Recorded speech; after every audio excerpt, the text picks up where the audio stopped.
क्या कभी आपने सोचा है कि कोई आदमी जो बाहर से सिर्फ बिजनेस करता दिखता है, सूट बूट पहनता है, बड़ी बड़ी मीटिंग्स करता है, हाथ जोड़कर मुस्कुराता है, उसकी मौत के बाद हर तरफ सिर्फ अफवाहें, वसीयत के झगड़े, छुपे हुए रिश्ते, विदेशी प्रॉपर्टीज और गहरे राज सामने आने लगे? ये कोई फिल्म नहीं, बल्कि रियल लाइफ मिस्ट्री है संजय कपूर की।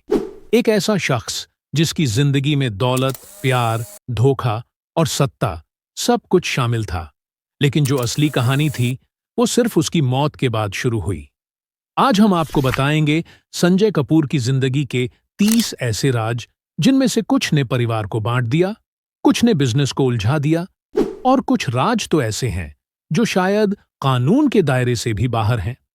संजय कपूर की जिंदगी की सबसे पहली परत वही थी जिसे उन्होंने बड़ी ही चालाकी से पूरी दुनिया से छिपा कर रखा। उनकी पहली शादी। ये शादी किसी फिल्मी सितारे या बड़ी अमीर बिजनेस फैमिली की बेटी से नहीं, बल्कि एक आम लड़की से हुई थी। ये रिश्ता उन्होंने अपने परिवार की मर्जी के खिलाफ जाकर कम उम्र में निभाना शुरू किया था। समाज की नजरों से छिपाकर चुपचाप कोर्ट में रजिस्ट्रेशन करवा लिया था। शादी के बाद कुछ समय तक ये रिश्ता भावनात्मक रूप से जिंदा रहा, लेकिन धीरे धीरे दोनों के बीच दूरी आने लगी। संजय अपनी बिजनेस की दुनिया में खोते चले गए और ये रिश्ता सिर्फ एक कागजी समझौता बनकर रह गया। उन्होंने अपने दोस्तों, रिश्तेदारों और यहां तक कि अपने स्टाफ तक से इस रिश्ते का जिक्र नहीं किया। जब भी उनसे मैरिटल स्टेटस पूछा गया, उन्होंने खुद को सिंगल बताया। इस शादी के गवाह कुछ गुप्त दस्तावेज ही हैं जो अब जब उनकी मौत के बाद खंगाले जा रहे हैं तो सामने आ रहे हैं। लेकिन मरते दम तक उन्होंने इस रिश्ते का कोई सार्वजनिक जिक्र नहीं किया, मानो ये एक ऐसा राज था जिसे दफनाना जरूरी था। इसके बाद उनकी जिंदगी में आई एक ऐसी महिला जो खुद सोशल सर्कल में काफी चर्चित थी, एक जानी मानी सोशलाइट और बुटीक बिजनेस की मालकिन। दोनों की मुलाकात एक हाई प्रोफाइल पार्टी में हुई, जहां संजय पहले से ही अपनी सिग्नेचर स्टाइल में बिजनेस नेटवर्किंग कर रहे थे। यह रिश्ता भी जल्द ही शादी तक पहुंच गया, लेकिन इस बार मामला थोड़ा अलग था। यह शादी असल में एक तरह का समझौता थी, एक कॉन्ट्रैक्ट मैरिज। शादी से पहले दोनों ने एक प्राइवेट लीगल डील साइन की, जिसमें साफ साफ शर्तें थीं कि इस रिश्ते का असर संजय की संपत्ति, शेयर और बिजनेस के अधिकारों पर नहीं पड़ेगा। संजय की सोच साफ थी, रिश्ते में भावनाएं हो सकती हैं, लेकिन बिजनेस में कोई इमोशनल निवेश नहीं। लेकिन जब उनकी तबीयत बिगड़ने लगी और जिंदगी से उनका नियंत्रण ढीला पड़ने लगा, तभी एक नया मोड़ आया। बताया जाता है कि उसी कॉन्ट्रैक्ट को संशोधित किया गया। ये बदलाव किसकी मर्जी से हुआ, इसकी पुष्टि कोई नहीं कर पा रहा, लेकिन इस संशोधन ने अब उनकी संपत्ति को लेकर उठे विवाद को और भी पेचीदा बना दिया है। दोस्तों, वीडियो में आगे बढ़ने से पहले हम आप सभी से एक सवाल पूछते हैं। क्या घरेलू हिंसा में सिर्फ पुरुष ही महिलाओं को प्रताड़ित करते हैं, या फिर इसमें महिलाओं का भी कोई रोल होता है? ऐसा हम आपसे इसलिए पूछ रहे हैं क्योंकि बीते कुछ वर्षों में भारत में घरेलू हिंसा के मामलों में 28% की बढ़ोतरी हुई है। आप इस बेहद जरूरी सवाल का जवाब हमें नीचे कमेंट बॉक्स में जरूर दें। संजय की सफल बिजनेस जर्नी के पीछे एक और परत भी थी, उनका राजनीति से गुपचुप गठजोड़। उन्होंने कभी भी खुद को किसी राजनीतिक पार्टी से जोड़ा हुआ नहीं दिखाया, लेकिन पर्दे के पीछे वो राजनीति के सबसे मजबूत मोहरे चला रहे थे। लोकल लेवल पर कई उम्मीदवारों को उन्होंने चुनाव में फंडिंग दी। इसके पीछे उनका सीधा मकसद था अपने बिजनेस को जमीन, सरकारी परमिशन और टेंडर में प्राथमिकता दिलवाना। जिन इलाकों में उनकी कंपनियों की शाखाएं खुलने वाली थीं, वहां पहले से ही पॉलिटिकल सेटअप करके रखते थे। अब जब उनके अकाउंट्स, मेल्स और दस्तावेज जांच के दायरे में आए हैं, तो एक एक करके वो सारे फंड ट्रांजैक्शंस सामने आ रहे हैं, जो इन अंडरहैंड डील्स की पुष्टि करते हैं। कुछ डॉक्यूमेंट्स ऐसे भी हैं जिनमें हस्ताक्षर उन्हीं राजनेताओं के हैं जो आज खुद को उनसे अनजान बता रहे हैं। लेकिन जैसे जैसे जांच की परतें खुल रही हैं, राजनीति और कारोबार के बीच की मिलीभगत की ये कहानी गहराती जा रही है।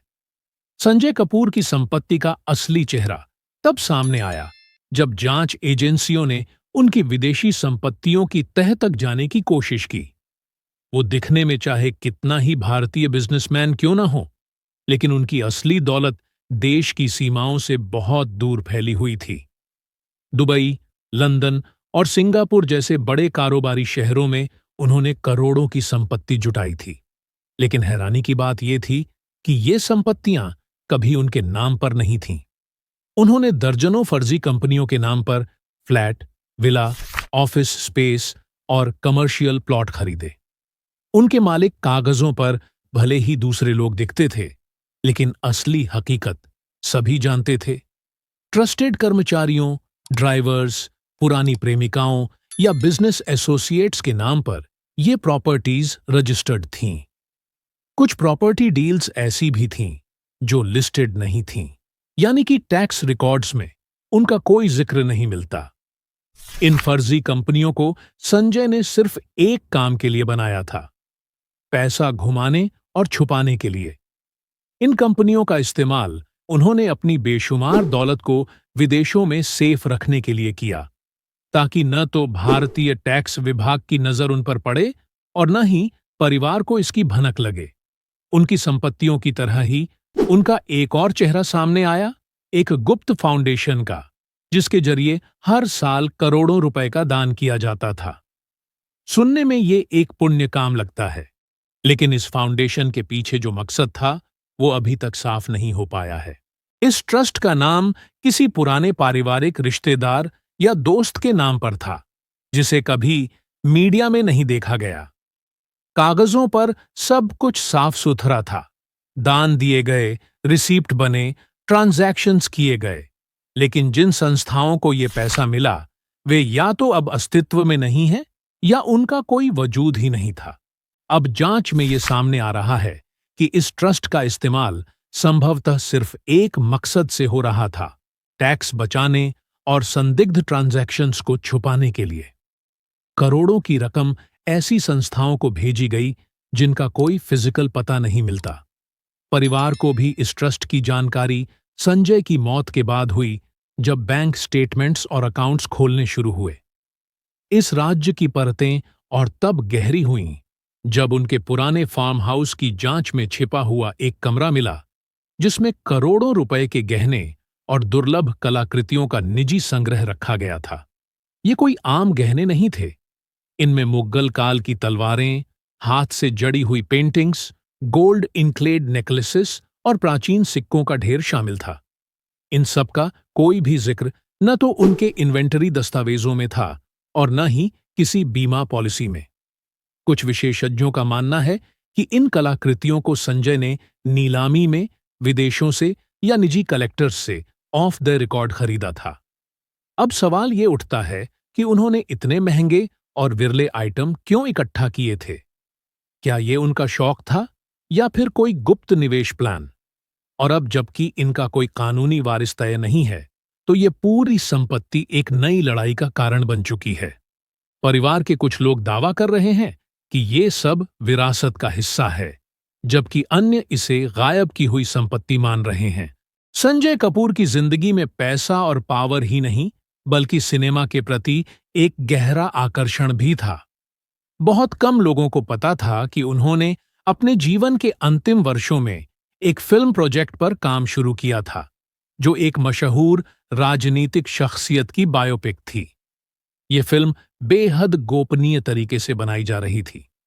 न कोई प्रेस कॉन्फ्रेंस, न कोई सोशल मीडिया प्रचार और न ही किसी बड़ी स्टार कास्ट का खुलासा।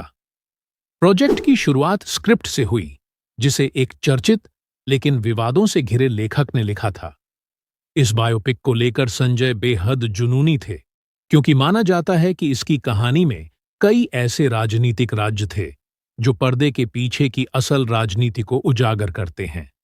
लेकिन जब शूटिंग की तैयारियां शुरू हुईं, तभी फिल्म पर रहस्यमयी तरीके से रोक लगा दी गई। कुछ अंदरूनी सूत्रों का दावा है कि संजय पर राजनीतिक दबाव डाला गया। फोन कॉल्स आए, कानूनी नोटिस भेजे गए और कुछ पुराने फाइनेंशियल मामलों की दोबारा जांच की धमकी दी गई। आखिरकार फिल्म का पूरा प्रोजेक्ट बंद कर दिया गया और स्क्रिप्ट को लीक हो जाने के डर से जला दिया गया। इस अधूरी फिल्म को लेकर अब भी इंडस्ट्री में फुसफुसाहट है और ये प्रोजेक्ट संजय की सबसे महंगी लेकिन अधूरी महत्वाकांक्षा बनकर रह गया।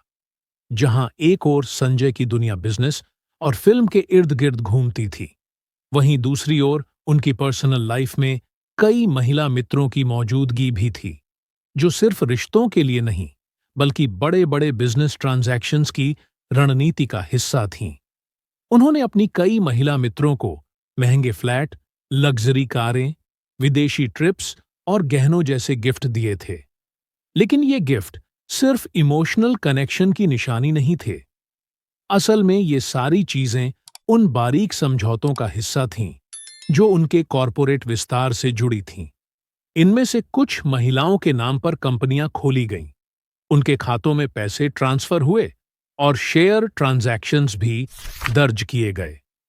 इन कंपनियों के जरिए संजय कई रूटीन बिजनेस एक्टिविटीज को छुपाकर असल ट्रांजैक्शन मैनेज करते थे।